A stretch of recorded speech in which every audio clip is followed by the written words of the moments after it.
사실 필리도르가 움직일 때마다 안티필리도르는 그에 상응하는 움직임을 보여야 했다. 주도권은 필리도르에게 있었다. 필리도르가 인사를 하면 안티필리도르도 인사해야 했다. 필리도르가 총을 쏘면 안티필리도르 역시 총을 쏴야 했다. 결국 모든 것이 싸움에 나선 두 사람을 연결하는 축, 상황의 축 주위를 돌았다. 하지만 만일 상대방이 게임을 무너뜨리면 어떻게 될 것인가? 도망쳐 버린다면, 사악한 수를 생각해내서 대칭과 유사성이라는 철칙을 어긴다면, 그렇다. 안티필리도르의 머릿속에는 뭔가 어처구니 없는 생각이나 속임수가 들어있는 게 아닐까. 내가 애써 그럴 리 없다고 생각하고 있을 때 필리도르 교수가 손을 들더니 적수의 심장을 정확히 겨누기 위해 동심원을 그렸고 방아쇠를 당겼다. 그는 방아쇠를 당겼고 마치지 못했다. 마치지 못했던 것이다. 그러자 이번에는 분석가가 손을 들어 적의 심장을 겨누었다. 우리는 이미 승리의 환호를 터뜨릴 준비를 하고 있었다. 하지만 이제 분명한 건 하나가 상대의 심장을 겨누었으면 상대 역시 대칭을 이루며 그렇게 해야만 한다는 것이었다. 다른 방도는 없는 것 같았다. 이 상황에서 빠져나갈 수 있는 다른 지적인 묘책은 없어 보였다. 하지만 그 순간 분석가는 그렇게 하지 않으려고 초인적인 노력을 했다. 그는 낮은 신음소리를 냈고 울부짖었고 눈에 띄지 않게 뒤로 물러섰고 권총의 총구를 어긋나게 해서 옆으로. 플로라 장뜨와 함께 가까이 서 있던 필리도르 부인의 손가락에 총을 쏘았다. 정말 놀라운 일격이었다. 손가락이 땅에 떨어졌다. 아연실색한 필리도르 여사는 손을 입으로 가져갔다. 증인으로 그 자리에 있던 우리들은 더 이상 침착할 수 없었고 경탄의 소리를 지를 수밖에 없었다. 그때 끔찍한 일이 일어났다. 총합학 교수가 더 이상 참을 수 없었던 것이다. 정확성과 제어력, 대칭에 매료되고 우리의 경탄에 자극을 받은 그 역시 중심축에서 멀어져 플로라 장뜨의 손가락을 향해 방아쇠를 당겼다. 짧고 건조한 목구멍에서부터 나오는 그의 웃음이 이어졌다. 플로라 장뜨는 손에 입을 넣었다. 우리는 경탄의 함성을 질렀다.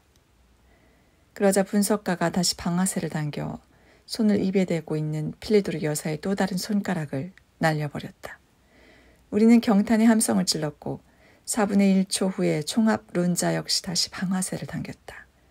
70m 거리에서 한치의 오차도 없이 정확하게 발사된 그의 총은 플로라 장뜨의 필리도르 여사의 것과 정확히 같은 손가락을 날려버렸다. 플로라 장뜨는 손을 입에 대었고 우리는 경탄의 함성을 질렀다. 이렇게 계속되었다. 그들은 쉬지 않고 난폭하고 집요하게 완전 무결한 솜씨로 방아쇠를 당겼다. 손가락, 귀, 코, 이가 추풍낙엽처럼 떨어졌고 증인으로 참석했던 우리는 그들이 격렬하게 방아쇠를 당겨대는 광경 앞에서 미처 감탄할 시간도 없었다. 두 여자는 결국 신체 끝부분과 자연적 돌출부들이 모두 떨어져 나갔다. 뻣뻣하게 쓰러진 두 여자가 죽지 않은 것은 단지 그럴 시간이 없었기 때문이다.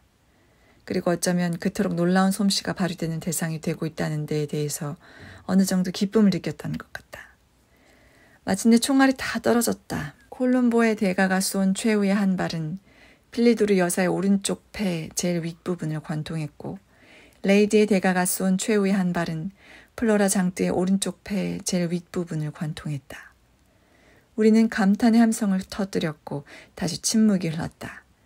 두 여자의 몸체가 숨을 거두며 쓰러졌고 방아쇠를 당긴 두 사람은 서로 쳐다보고 있었다. 그 후엔 두 사람이 서로 쳐다봤다. 무엇을 해야 할지 알 수 없었다. 이제 정확히 무엇을 해야 하는 거지? 총알은 다 떨어졌다. 더구나 시신은 이미 땅바닥에 누워있다. 사실 아무것도 할 게 없었다. 오전 10시였다. 물론 분석이 이겼지만 그 결과는 무엇인가? 아무것도 없다.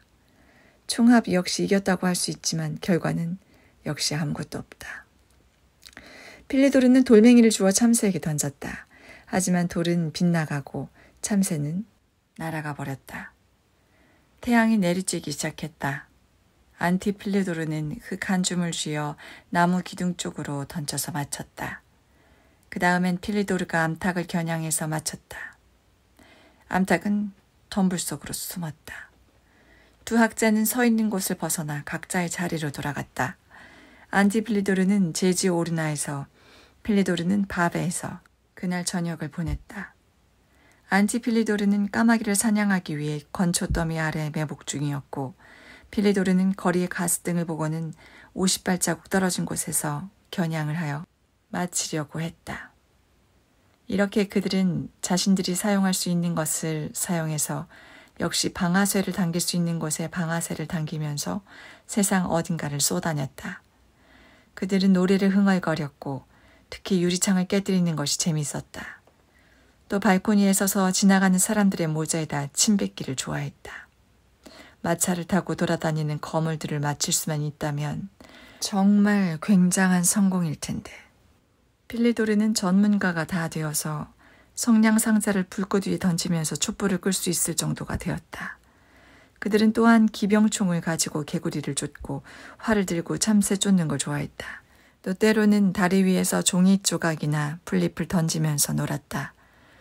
마침내 그들은 빨간 공을 사서 굴리면서 그걸 잡으려고 어디든지 따라다녔고 그 일에서 최상의 관능을 발견했다. 마치 보이지 않는 총알이 박히기라도 한 것처럼 공이 큰 소리를 내며 터져버릴 때까지 말이다. 우와, 우와. 과학계의 어떤 사람이 영광스러웠던 과거와 영적인 전투, 또한 분석, 총합, 그리고 영영 사라져버린 그들의 영광을 이야기해 줄 때면 그들은 꿈꾸는 듯한 목소리로 이렇게 대답할 뿐이었다. 그래요. 그래. 그 결투 생각납니다. 빵빵 날렸죠. 뿜뿜. 하지만 교수님, 어린애처럼 말씀하시는군요. 언젠가 내가 이렇게 말했고 포클레프스키도 나를 따라했다. 포클레프스키는 그 사이 결혼을 해서 그루차가의 살림을 차렸다. 다시 어린애가 되어버린 노인이 대답했다. 뭐든 뒤집어 보면 다 어린애랍니다.